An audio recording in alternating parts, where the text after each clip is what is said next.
noches, estamos de nuevo en Contraparte. Hoy vamos a hablar de un tema que se ha convertido en una de las obsesiones nacionales y un tema también de frustraciones permanentes, que es las negociaciones de paz en el país. Se repiten cada 4 o 5 años, hacen una especie de picos y de caídas dependiendo del ambiente y de la opinión nacional. Ahora estamos de nuevo en una negociación con las FARC y para eso tenemos a Iván Marulanda, que fue constituyente, participó en unas negociaciones con las FARC en esa época, en el año 90-91, es asesor de la gobernación de Antioquia, y a José Obdulio Gaviria, que es presidente del Centro de Pensamiento Primero Colombia. Vamos a hablar de lo que se ha dicho en los últimos días, y es que las FARC supuestamente han cambiado. Supuestamente este es otro momento de la negociación, han perdido la esperanza de llegar al poder por las armas y eso puede hacer que esto sea distinto. ¿Qué tanto creen ustedes que han cambiado las FARC en este nuevo proceso con respecto a procesos anteriores? Empecemos con José Obdulio. Cero cambio para bien, mucho cambio para mal. Las FARC, a través de su movimiento internacional, Coordinadora Continental Bolivariana, están en el poder en los siguientes países que recuerden. En El Salvador, a través del Frente Farabundo Martí de Liberación. En Nicaragua, a través del movimiento sandinista. En Ecuador, con Correa, y sobre todo con la fracción que comandaba un ministro de él, Larrea. Bueno, es problemático hacer esa relación tan directa entre los gobiernos democráticos y las FARC. Esos gobiernos le han pedido a las FARC que dejen las armas. Correa lo ha hecho, Evo lo ha hecho. No, no lo han pedido. De hecho, Larrea es cuasi miembro de las FARC y con reuniones constatadas gráficamente por...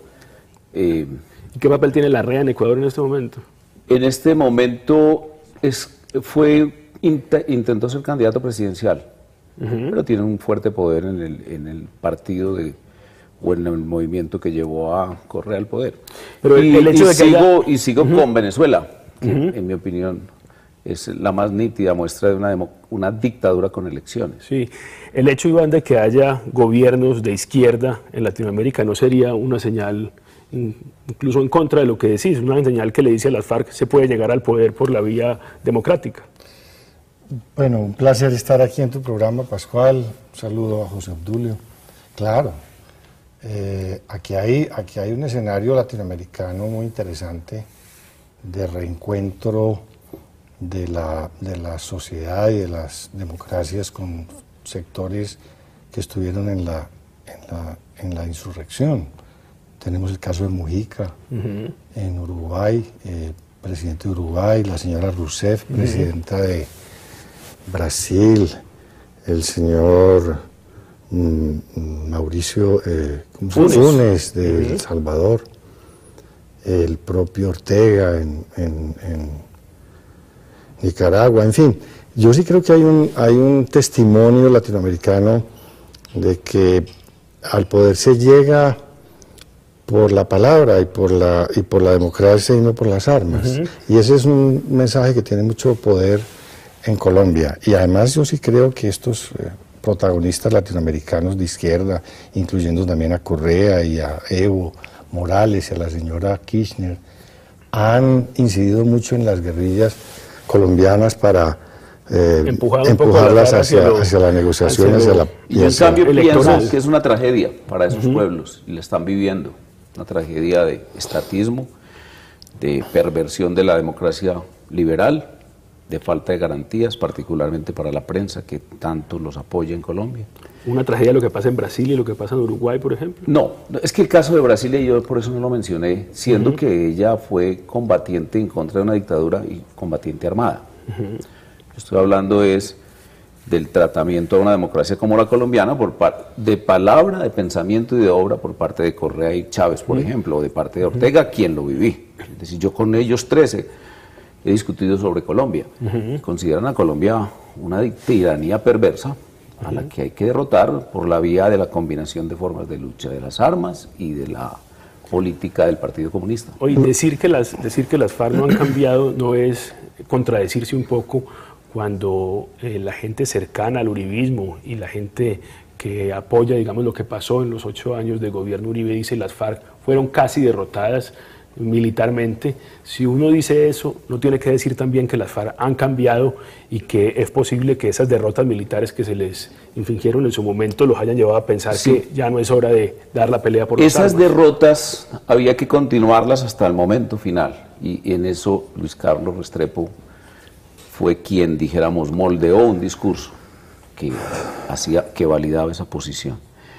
Y el gobierno de Santos, en lugar de continuar cumpliendo el mandato para el cual se eligió, porque, pues, por ejemplo, hay posiciones distintas a las nuestras en la política que fueron y se expresaron electoralmente. Incluso Iván fue uno de ellos. Iván estuvo con sus posiciones muy contrarias a nosotros y fue candidato a la vicepresidencia, y fueron posiciones minoritarias desde el punto de vista electoral, derrotadas.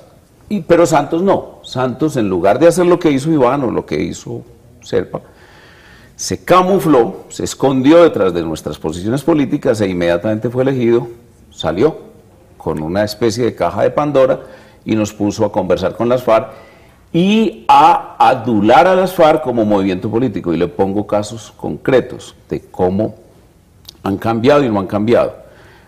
Hoy las FARC en Antioquia debieran estar total y absolutamente derrotadas. Están en su mejor momento político. Por ejemplo, tienen adportas de paralizar Ituango, y tienen adportas a las carreteras de volver a interrumpir su tráfico. Pero ellos ya paralizaron Porce 3 y eso se dio también, todo ese lío de Porce 3 se dio durante el gobierno Uribe. Con la diferencia de que nosotros veíamos la situación e íbamos y le enfrentábamos sin miedo. A ver, Pascual, José Obdulio, yo quisiera volver al punto inicial de la pregunta.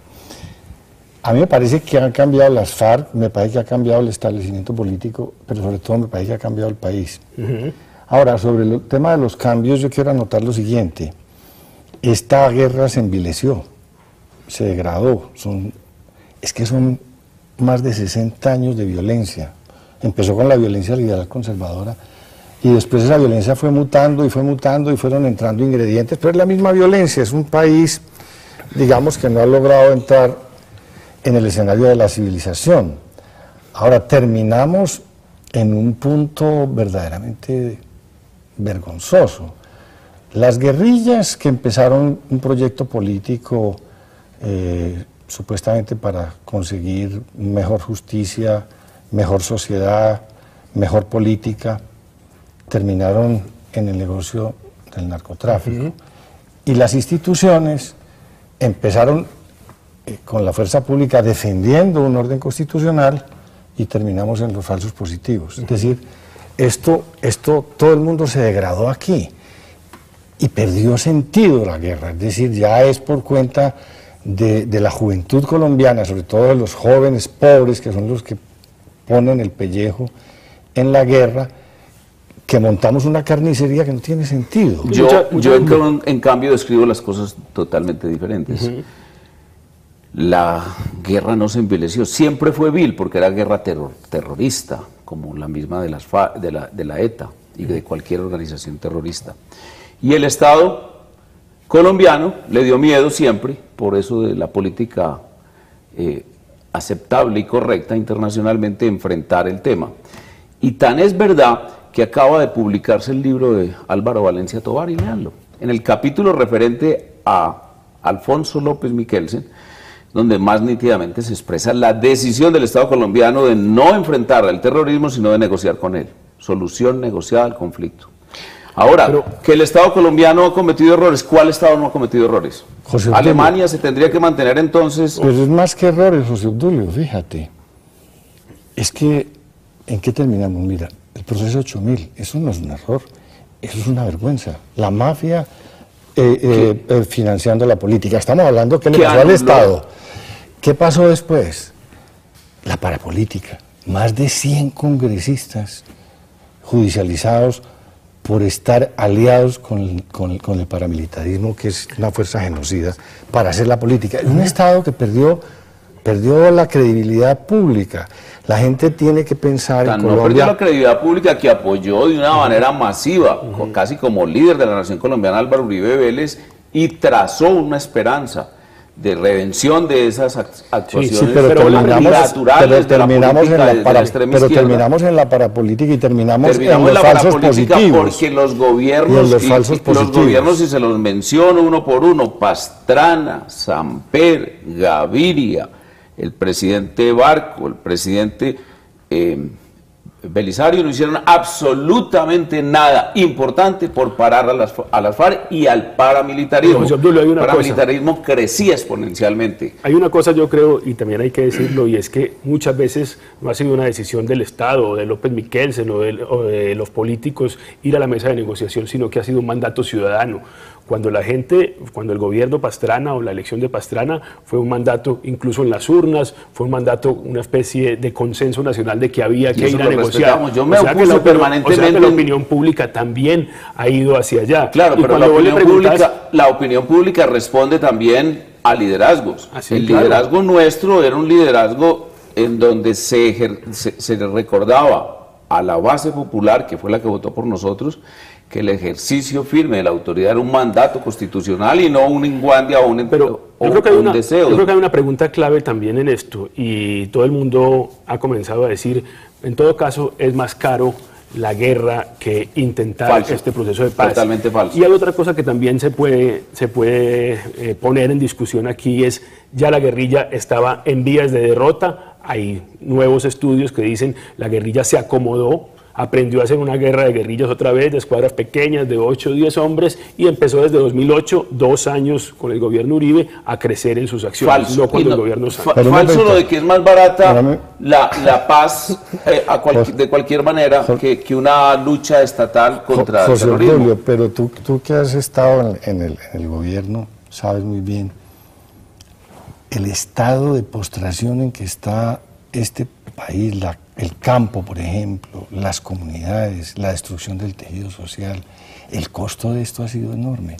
Reconstruir, mira, nosotros estábamos ahora... Estábamos en el mejor momento de confianza. No, confianza no. Aquí hay una miseria. Este es el país más desigual y más inequitativo del planeta. Que no se resuelve por la vía del programa de las FARC. Mira, las sombras de miseria que se encuentran en el campo colombiano son verdaderamente conmovedoras.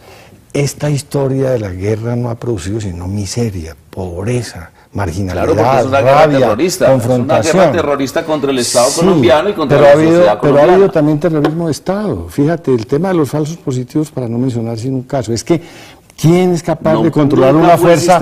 ¿Quién fue capaz? Si hubiese sido sistemático, Iván, lo hubieras dicho en el Congreso que estuviste mucho tiempo. Pero ¿quién? Yo planteé en el Congreso fue una expresión terrorista de miembros del Estado colombiano. Julio, pero cuando hay miles de soldados implicados en eso, es pero muy difícil decir que eso no fue sistemático. Bueno, qué bueno que usted me diga lo de miles de soldados, porque le digo a los televidentes lo siguiente: es sistemática la persecución a la fuerza pública en la guerra jurídica. Hay 12.000 miembros de las Fuerzas Armadas y de la Policía que tienen que estar retirados de la lucha, de los combates, porque están sub judice. Sí. Y si usted va a ver... porque hubo miles de muertos civiles hay miles de denuncias, entre otras cosas, enriqueciendo a unos colectivos de abogados que han recibido, estuve haciendo la estadística, 230